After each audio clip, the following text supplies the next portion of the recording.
Yada say mo kwa babim Adom TV Badwam na o share health tips na yede ewie ye no ntimisro cold and cough how adwen titiri ne mofra no a na wo twi ye ne yentena se na yentie sa enkomo no na de yadru swei ye wo enkomo wo ho no so ehia cancer ana kokram ho enkomo na no pay ye ba bedi ni sima kakrai medofo nya so maye na ye bewie no obehu se wanya mfaso wo so high rate of cancer cases and its associates inti ye ne C4C Homeopathic Hospital Dr. Penny Michael Kwadwotre Martin ene ba bedi enkomo etie ni ye komodin komon kuma ye de bre ya mfani ago dog e mo akwaba na bia bokode oh nyame adaro ma de nyame ase papa ya te cancer ya tate kokram ne eho eniema ya kasa kokram no a ene ho niema na eye de a yo me da se ma fa nchema ahwefo ina se kasa kokram no ye be kasa enkwamo honam no enkwamo bia ewo ye nipadue ni mu a ebo ye ho ban nti wo hwa honam enkwamo ne de ne be kasa body cells no ewo bibia ho whether sa kola o penio oba o bema o ewo bia ho na honam enkwamo bia no nipadue na produce na se produce a ewo dwuma bia esese di honam akwa we bia ewo ne nkwamo a eye ho adwuma nti egusu ye ho adwuma no edum pempensu bia ewu na foforo atoa so na the process say ebewu na foforo atoa so no eho ena say ankoyie a na akwakoforme ana say abobo tisi ebeka say bubbles na aye kokram just like impompoja utumu se bia se wonse chi na mpompoja no eso ya se opaya utumu se hunsuo no the more keka no na form na guso spread sa na kokram no form wo ye nipadua ni mu na osha getting to the close of last year no statistics WHO de betudwa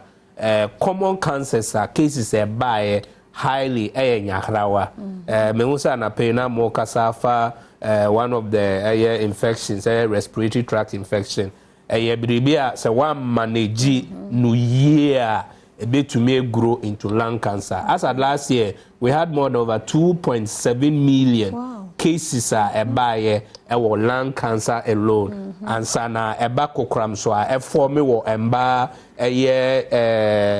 omo breast no fomo and also over 2.8 million cases by out of that 1.80 million and a shre omo out of kokram na irremotre say ye kan yare ahodo a edi nipa wuo anase ekum nipa kokram cancer the first leading cause of death inti yare a ede owo ede ba pano cancer anase kokram na ese ahwefo hu se obi eni ho a oda da korpekope onya sorry ya na wonya kokram e develop nkakra inti obi ebeka say risk factors say who is at risk ye ka say who is at risk ye mu bia me amiti me at risk wa wo share ye wo ye at risk but niema oben kokram no more tibie bi ti say infections ahodo either say viral infections bacteria parasitic infections ahodo bia uguso treaty now to say ekwa na ba one type of infection atna woni pedua ni mu ache 3 months 6 months 1 year wo dear infection bako we treat sa eni say udidi agro risk of getting this kokram no very high and also wo dear no ye more of to say bia otape ensa onoma na yakase no moderately but oma no dodo oma ensa obi o ha say wanoma mbro so a ontumi didi odidi a ena onoma no otumi didi ena obi so ansa na obekọ ba ho kora no say wontumi anoma ontumi enko ho nti obi ede aye ni daily practice nti wo a oma eno ensanom excessively ewo wo nipadue no mu so ade a wo risks of getting sa kokora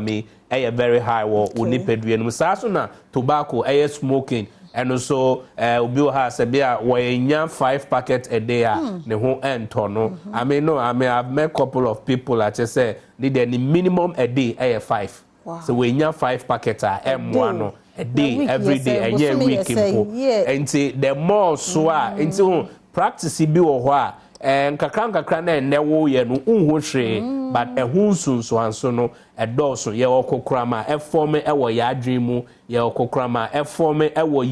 yemu yemu kokora na ebeka say stomach ulcer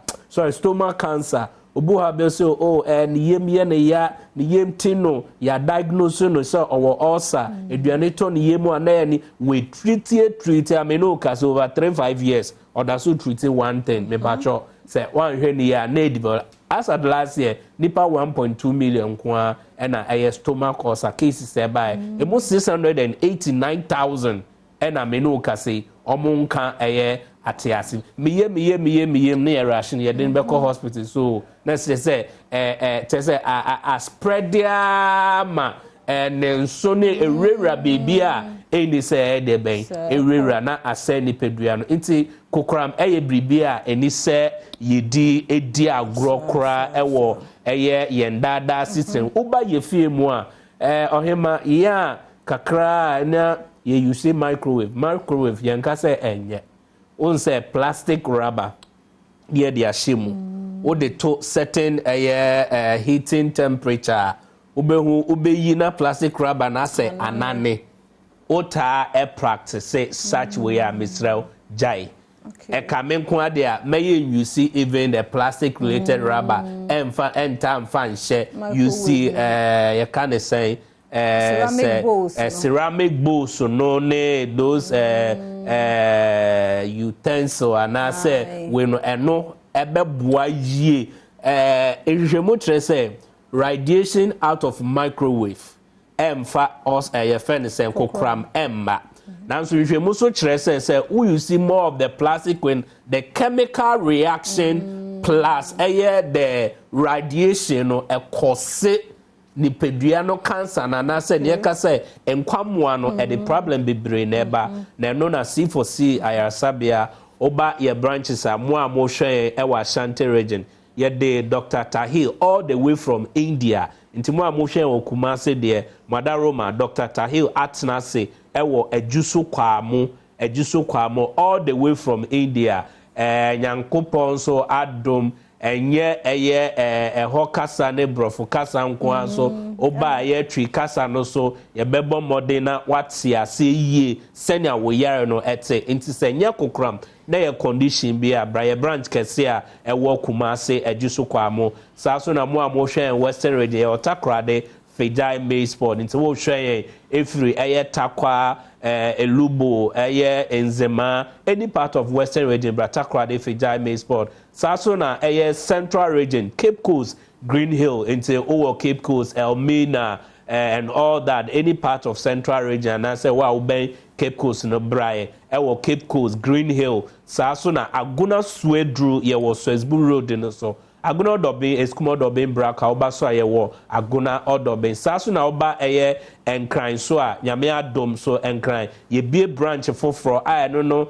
specialized center for kokram fat belly any issues of awo East Legon St. Peter's saso and general cases are hudu bia so Adenta SDA junction oba